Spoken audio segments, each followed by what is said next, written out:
This is a true evil. It's an imminent threat to the security of the country, and therefore we need to stand and fight it, and we need to defeat it. The Jordanian government promised earth-shaking consequences in the wake of ISIS burning alive one of their pilots. They have now unleashed what they are calling only the beginning. And while it sounds necessary and a perfect response, there must be concerns over targets, effectiveness, and a joined effort between those who don't necessarily trust one another. Let's welcome to MidPoint, Managing Director of the Center for Transatlantic Relations at the School of Advanced International Studies at Johns Hopkins University, to the larger point, former Hungarian Ambassador to the U.S. who understands the regions and their various conflicts. Let's welcome András Simonyi to the show. Thank you so much for joining us, Mr. Ambassador. Thank you. Let us get down now to the point of Jordan as they launch their attacks. Is this, in your opinion, a permanent change in Middle Eastern nations in their resolve to perhaps finally get together and go after the ISIS killers? Yes, it is. And it's very important that an Arab nation is showing leadership. And it's an important country. And I just want to applaud the King of Jordan for doing what he is doing. And I think this is also a wake-up call, believe it or not, to the Europeans to understand how important the fight against ISIS is, and that this evil can be only fought with arms. But is there a fear that they may be going at it a little bit too zealously, if you will? And the reason that I ask this is because we now have a report, and this is from ISIS, so we have to still point out that this needs to be checked. But ISIS has claimed that the Jordanian bombings in northern Syria, intended to avenge the captured pilot, have killed an American woman held hostage by the group. This woman has been in the news now for quite some time. America is seeking to get her release, but now they're saying that she's dead because of the Jordanian bombing. Don't they still need to be very careful what they're doing? Well, we need to be very careful in accepting and believing what ISIS propaganda is doing. Correct. And saying, because so far they have been extremely good in their propaganda activities, and so we should be careful with that. There will be casualties, and I must say there will be casualties to our men and women, and I'm talking about the United States and Europe, but I think it is important to understand that inaction would have much higher costs very soon. How does King Abdullah now basically try to get all of these countries together in some sort of a conjoined effort when we all know from the news in the last several decades that we have countries there that don't like each other, don't get along, different religions, different tribes? They can't seem to agree sometime on what the time is at any given time of day. Yeah, well, I think it is dawning upon many Arab nations today that that ISIS really is an existential threat, and first things first. And I think it is, and I want to stress again, it is extremely important that it is an Arab leader that has stepped up to the plate. And the only way you can find some kind of a strong coalition in the region is if Arab countries themselves are ready to fight and ready to take the sacrifice, and this is the moment. You mentioned Arab countries themselves. In your opinion, is there any opening here then, or is there any need for the United States to get further involved to basically use this, if you will, as an opening for them to put in more weapons, more technicians, whatever, but to back this effort, get right behind it, and push it as hard and as fast as they can? That's exactly what the United States should be doing. How? I think the United States needs to well, continue to what it's doing. It needs to work very closely inside the coalition, in giving support in intelligence, in air power, in logistics, all that it can do.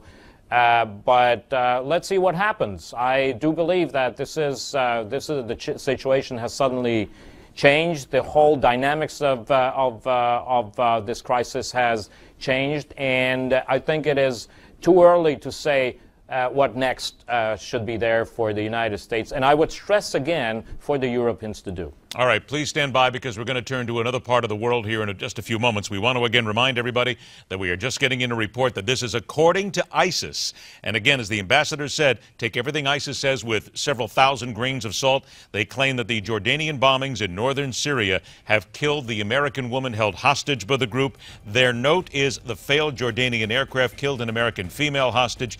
No mujahid was injured in the bombardment. And all praise is due to Allah. The other major global flashpoint, where the bare-chested madman is laughing all the way to the front lines and pounding civilians into submission. And world leaders who think they can actually make a difference. It's next. How do you convince an apparent stark raving madman to stop killing innocents when it seems as if he truly enjoys it? Next up, as we swing to the Ukraine and the latest with Vlad the dictator. Welcome back the former Hungarian ambassador to the United States, also former Hungarian ambassador to NATO, András Simonyi joins us. Ambassador, German Chancellor Angela Merkel and French President François Hollande are in Moscow today to talk to Vladimir Putin to see if they can push him on peace in the Ukraine and get him to stop killing innocents. Honestly, and let's be very frank here, are they simply just spinning their wheels at this point? And in many ways, Putin is the guy who'll sit back in his chair and laugh when world leaders come and try to convince him to do something he doesn't want to do. I'm afraid you're right. I wish Angela Merkel and François Hollande good luck. But my problem really is that I think Putin is going to gain a lot by having world leaders going to Moscow, trying to appease him. And here is the problem. I think Europe is suffering from a severe case of Chamberlain syndrome, which I want, this is a reference to the former Prime Minister of England who struck a deal with Hitler worth nothing. And look what happened to the world right after that. And I think it is important also to understand that I think the United States and Europe need to help the Ukrainians and need to provide arms to the Ukrainians.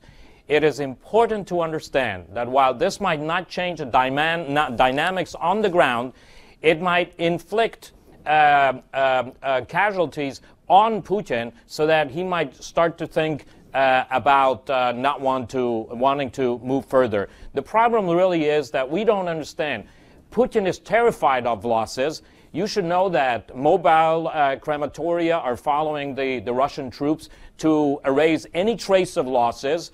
I'm told that about 5,000 Russians have died, and if that number increases, I think Putin will start thinking. Appeasement is not the way ahead. One more thing. I'm really not very pleased with the way European politicians are behaving. In particular, some German politicians, while Angela Merkel is trying to cut a deal or find a resolution to the crisis, they're making noises that we've got to give peace a chance, and of course, and they also say that we cannot arm the Ukrainians. They should just be quiet. What are their serious options, though? Now, a couple of minutes we have left. Many would agree with you that all they're doing is simply kowtowing to Putin, and we all talk about we need to do this, we need to do that. But in honesty, in reality, what is it that they can do at this point to stop this guy to at least be serious?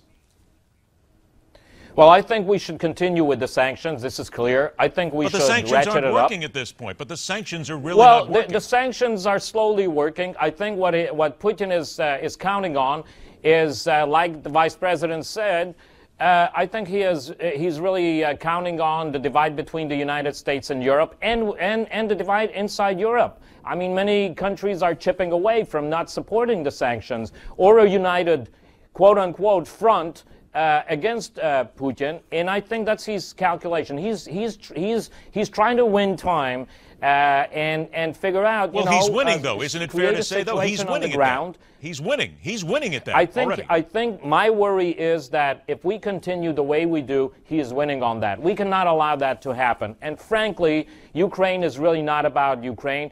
The Ukrainian crisis is really about the future of Europe, the future of democracies, the future of the transatlantic relationship, and I think that is why it is extremely important that the United States and Europe stick together. I am worried about that. Okay, now I have 1 minute left. I want to go back to something you said. You mentioned Neville Chamberlain a little while ago. And you mentioned, of course, the appeasement that he was involved in that basically led us into World War II. Is it your opinion then, with Merkel and Hollande and Obama and anybody else in here, if they continue to play this appeasement game, is it your fear, and maybe a fear backed by others, that this could eventually, and I am not trying to throw this out here as any sort of a scare tactic, but this could eventually lead us into another world war or a massive conflict with Russia?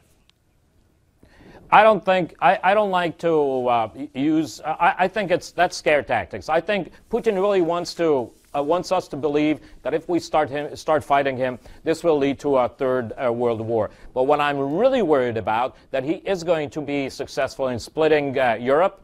He is going to intrude upon democracies in Europe. He's going to try to control countries like Hungary, like other countries, and that is going to be a disaster.